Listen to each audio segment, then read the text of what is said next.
मैं हमेशा कहता हूँ we take 1 step forward and we take 2 steps backward, कि हम परेशान हो जाते हैं कि ये हमारे इंडस्ट्रियलिस्ट पैसे कैसे कमाने शुरू हुए।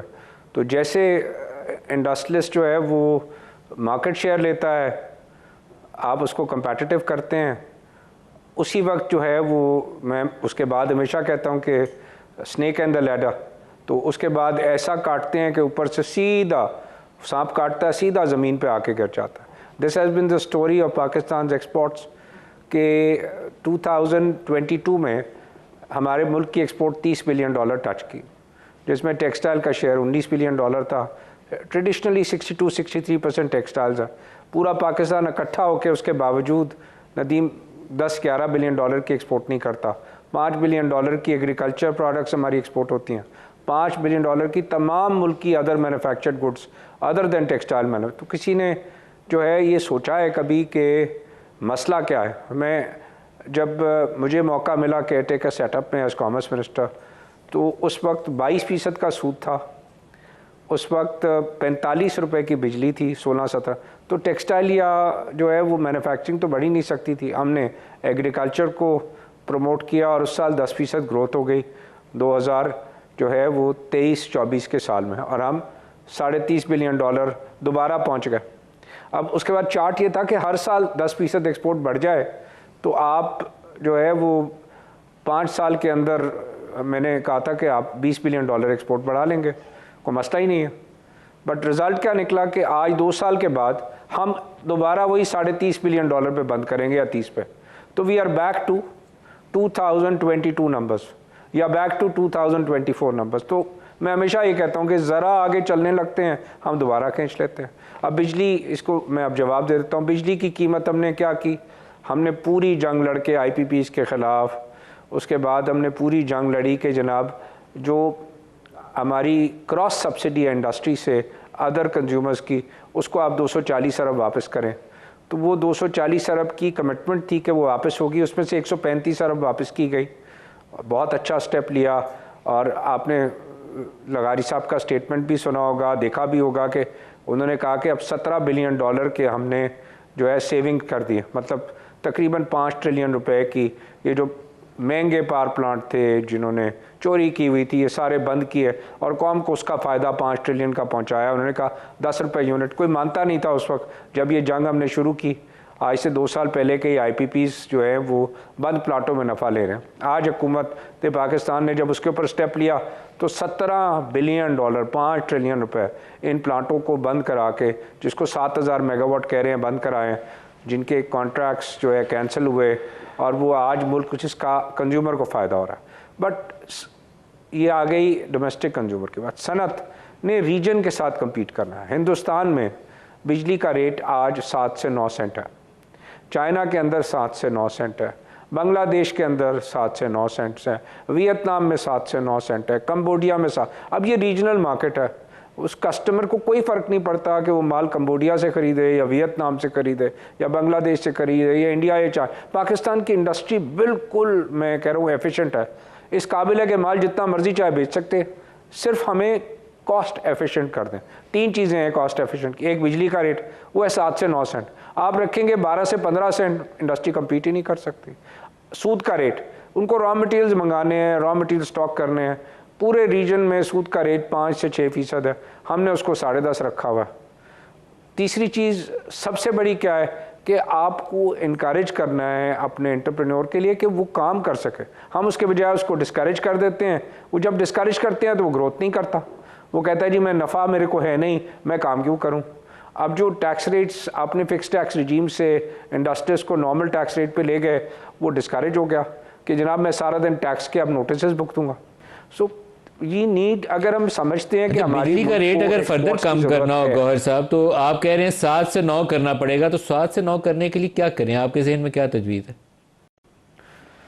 कुछ भी नहीं है मलिक साहब। जो कमिटमेंट 2 साल पहले हमने दी थी कि 240 अरब रुपए इंडस्ट्री सब्सिडाइज कर रही है अदर, उसमें से 135 अरब वापस किया, बाकी अभी 102 103 अरब रुपए खुद एनर्जी मिनिस्ट्री जो है मानती है कि हाँ जी हम इंडस्ट्रीज को जो है वो क्या कर रहे हैं, उन पे सब्सिडी उनसे दूसरे कंज्यूमर को डलवा रहे हैं, खुद मान रहे हैं। वो 4.5 रुपये यूनिट बनता है, ख़त्म करें। ₹3.5 यूनिट जो है वो क्या चार्ज कर रहे हैं कि जनाब जो हमारे पास सर्कुलर डेट है उसका सूद जो है वो हमारे को इंडस्ट्री दे दे। भाई सर्कुलर डेट का सूद इंडस्ट्री क्यों दे आपको? आपने नुकसान किया, इंडस्ट्री तो अपने पैसे टाइम से देती रही है। ये 4.5 और 3.5 ₹8 बनते हैं, ये ₹8 ख़त्म करे 3 सेंट्स, ये 3 सेंट का रेट बन जाएगा। 3 सेंट्स ख़त्म करें तो इंडस्ट्री 9 सेंट पे कंपेटिटिव हो जाती है। अब इस 3 सेंट के पीछे हम दोबारा से क्या करेंगे मलिक साहब पता है? हम दोबारा से वही काम करेंगे जो 3 साल पहले किया था कि जनाब अब डॉलर्स नहीं है, अब डॉलर्स क्या करें। अब एक डिमांड दोबारा से उठनी चली गई है शरारती लोगों की तरफ से कि डिवैल्यू कर दो। डिवैल्यू कर तो लोगों के जो है वो घरों के जो है वो चूल्हे बंद हो जाते हैं। और आप किस लिए डिवैल्यू करते हैं? लोग कहते हैं एक्सपोर्ट के, बिल्कुल नहीं एक्सपोर्ट के लिए डिवैल्यू करते हैं, इसलिए करते हैं कि आपने इंपोर्ट्स को कर्टेल करना था। बिल्कुल गलत थ्योरी है कि एक्सपोर्ट्स अगर बढ़ती होती तो 3 साल की एक्सपोर्ट देख लें। ₹160 का रेट था जो है वो जून 2022 पे, दिसंबर में हो गया ₹220 क्या एक्सपोर्ट बढ़ी? नहीं।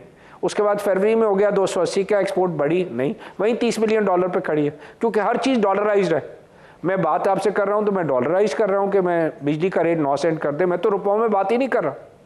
So everything is dollar related. जब आप करेंसी डिवैल्यू करते हैं, मैं फिर बोल रहा हूं, एक्सपोर्ट बढ़ाने के लिए नहीं करते, आप इंपोर्ट कर्टेल करने के लिए कि मुल्क का बाइंग पावर तोड़ दें, इसलिए आप इंपोर्ट को कर्टेल। तो क्या हम दोबारा से अपनी कौम को उस जो है तकलीफ से दोबारा गुजारना चाहते हैं कि दोबारा डिवैल्यूएशन कर दें, लोग रोटी खाना बंद कर दें, लोग जो है दोबारा से फाकों पे चले जाएं?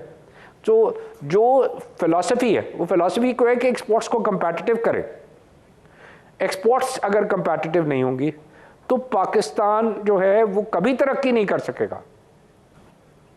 अच्छा मिफ्ताह साहब, जो ये इंडस्ट्री के साथ क्रॉस सब्सिडी वाला इशू है, इसके ऊपर कुछ आउट ऑफ द बॉक्स इन्हें सोचना पड़ेगा। हमारे पास जो लाइफ लाइन यूज़र्स हैं उनको सारों को या तो सोलर पे हुकूमत शिफ्ट कर दे। BISP वालों को 750 अरब देते हैं, उस 750 अरब वाले BISP के सिर्फ रेसिपेंट्स को अलाउ कर दें, बाकियों को वैसे ही बैन कर दें, वो जो बेसिक इन्होंने कैटेगरी रखी हुई है, तो उससे भी सब्सिडी कम हो जाएगी। आपको कुछ इस तरह के क्रिएटिव सोल्यूशन सोचने पड़ेंगे, अदरवाइज़ कोई हल नहीं है। सोलर उन सारों को दे दें और उनका वो लाइफ लाइन यूज़र वाला स्टेटस ख़त्म कर दें। नहीं, देखिए नदीम भाई, जो असल मसला है ना वो इस तरह है कि हम उसी तरीके से बिजली बेच रहे हैं आज जिस तरह हम 2012 में बेच रहे थे या 2014 में बेच रहे थे, कि जब हमारी बिजली की शॉर्टेज थी। तो आप ये कहते थे कि 100 यूनिट ले रहे हो तो ₹4 का बिल है, और अगर 101वां यूनिट लिया तो ना सिर्फ आपको ₹7 इस वाले यूनिट पे पड़ेंगे, लेकिन सारे के सारे यूनिट पे ₹7 पड़ेंगे। तो अगला वाला जो यूनिट है वो ₹300 का हो जाता है। इसी तरह 200 यूनिट वाले को आपने कहा कि 200 से ज़्यादा लोगे तो बहुत ज़्यादा बिजली का रेट लगेगा, तो हम डिस्करेज करते हैं। इसीलिए पाकिस्तान में बिजली पर कैपिटा जो है वो बांग्लादेश से भी कम इस्तेमाल होती है और हिंदुस्तान से भी कम इस्तेमाल होती है। हमको एक तो ये है कि उसके बाद ये हुआ कि क्योंकि आपने 200 यूनिट तक बहुत ज़्यादा सब्सिडी दी है, तो बहुत सारे लोग जो है वो सोलर लगा के अपने जो बिजली का यूनिट है वो 200 में कर लिया है।